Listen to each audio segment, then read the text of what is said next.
هو ممكن حد يسرق فلوسه؟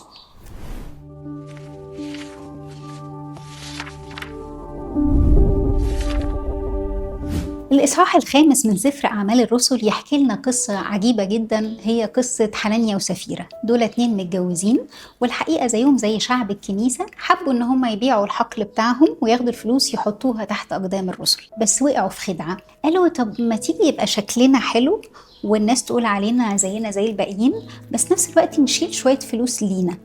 طب ما هي الفلوس فلوسهم، ممكن يعملوا كده.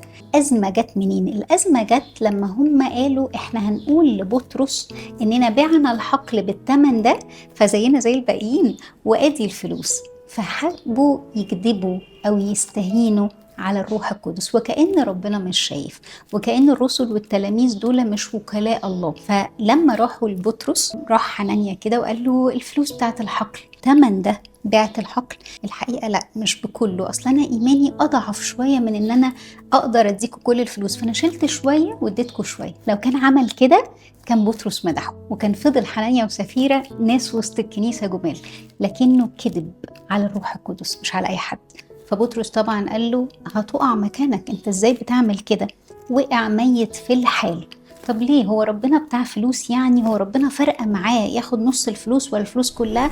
اخر حاجة عند ربنا الفلوس. اذا كان بيقول لنا احنا البشر خليها اخر حاجة عندكم، يبقى ربنا هيفرق معاه الفلوس؟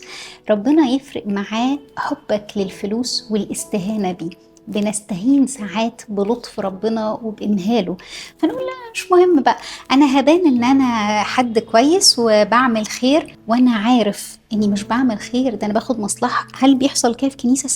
ساعات ناس بتاخد مصالح من جوه الكنيسة. ممكن، ما هو الشيطان هو والحرب هي والخدعة هي. وزي ما كان في رسل وتلاميذ كان في حنانيا وسفيرة.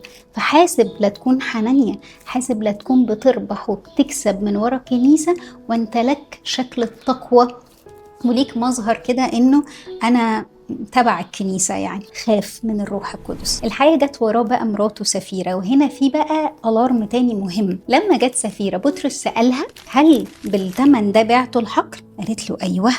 برضو يا سفيرة، هنا بقى الإنجيل بيحذرنا من حتة تانية، إنه ساعات ما تكونش أنت اللي هتعمل الشر، بس ساعات تواكب مع اللي بيعمل الشر، فتبقى شايف غلط في الكنيسة أو تبقى شايف حد من الخدام بيعمل حاجة مش كويسة، وبدل ما تقوله لأ أو على الأقل تسكت لغاية ما حد يسألك تقوله أيوة ده بيعمل حاجة مش كويسة، تقول لا لا لا ده اللي بيعمله كويس. خلي بالك احنا بنتعامل مع إلهنا الحي، ربنا إله حي، طول أناته مش معناها ان هو مش بياخد موقف. الكلام ده كان في بداية الكنيسة خالص، فربنا أراد ان هو يظهر الموقف علانية، فوقعت سفيرة ميتة في نفس اللحظة، واللي شالوا جوزها جم شالوها وخدوها للقبر علشان ماتت. من أول هنا ابتدى الشعب يقلق، وعلى فكرة في الإصحاح ده في الحتة دي ابتدى يحصل خوف في الكنيسة، وأول مرة تذكر كلمة كنيسة كان في الإصحاح الخامس. طيب علشان الخوف ده بقى ابتدت الناس تقلق، ايه ده؟ لا احنا مش هنعرف نمشي صح قوي كده، هو يا رب يعني الطريق صح يعني مش صعبة.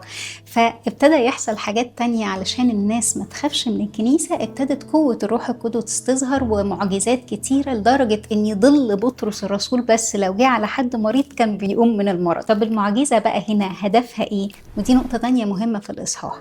احنا كمسيحيين نؤمن بالمعجزة، لكن هدف المعجزة سما مش أرض. لو بنجري ورا المعجزة عشان أرض مش هتحصل وما ملهاش أي لازمة، لكن لما تشهد للسما هنا تيجي. عشان ساعات كتير يبقى في وسطينا ناس مرضى وفي وسطينا ناس تعبانين، فنبقى بس ساعيين للأرض، يا رب يخفوا ويعيشوا عشان يبقوا معانا. ولو إرادة ربنا سمحت إنه الناس ما تخفش نقول يبقى ما فيش معجزات وربنا ما بيعملش خالص. ربنا قادر، بس ربنا باصص للأبدية للسماء. فلو المرض ده شفاؤه هيكون لخلاص الشخص أو خلاص نفس اللي حواليه هيحصل. لو المعجزة دي مش هدفها السماء، مش دي الأزمة خالص. احنا مش مستنين معجزة عشان نؤمن بربنا. ففي الوقت ده المعجزات كانت بتحصل مش للمؤمنين، لا كانت بتحصل علشان غير المؤمنين يؤمنوا. الدليل على كده انه اخر الإصحاح حصل حاجتين مضادين لبعضهم.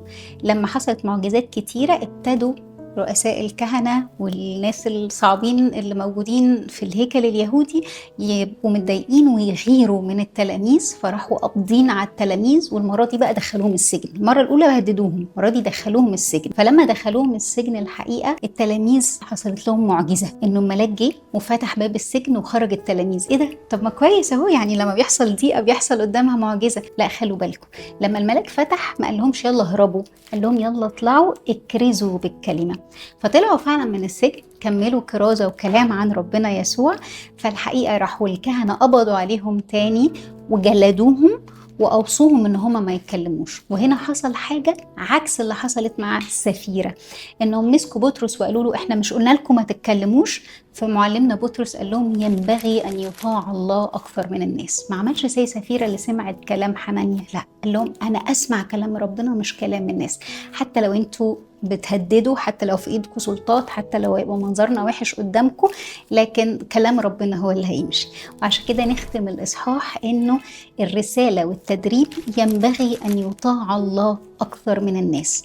وختم بقى الإصحاح كمان بأن هم خرجوا فرحين لأنهم حسبوا مستأهلين أن يهانوا من أجل اسمي. فمش دايما الألم في حاجة وحشة، مش دايما المعجزة بتحصل. هو الملاك خرجهم، لكن في المرة التانية ربنا سمح واتجلدوا علشان اسم ربنا، بس خرجوا فرحين. فحتى لو حصل ضيقة هتخرج فرحان عشان انت بتطيع ربنا أكتر من الناس.